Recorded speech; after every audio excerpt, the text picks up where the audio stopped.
So I thought I would talk about stress and adding new fish.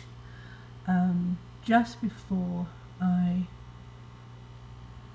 got this fungus disease in my tank, I added my rainbow fish. Now anybody that has rainbow fish will know that they dive around the tank like mad things, and I do believe that that can add a bit of stress. Now, do I think that that added to the stress in my tank that led to the fungus infection? No, I don't think so in this particular tank, because I only have male guppies who fly around the tank anyway, and I have a very stressed out black neon in here, and he gets a white spot every time he is stressed out, and he was fine.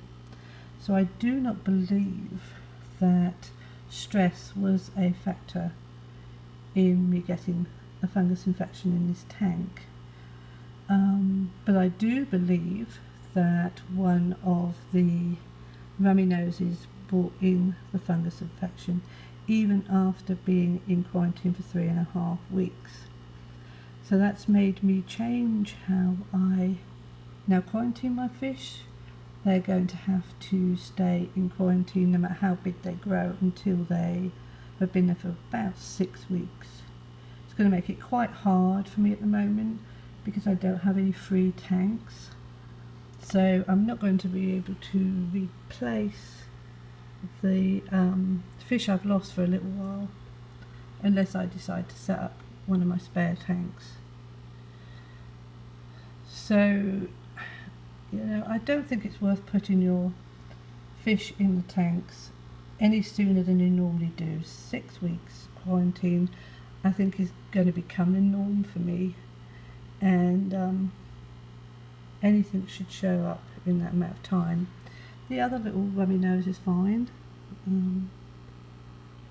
Now this was really how I noticed that it was what I'm calling saddleback disease, because on his top fin was all completely white and just horrible, the one that died. So this is how I know what it was. I do love these fish. They go absolutely mad when the sunlight hits them in the morning.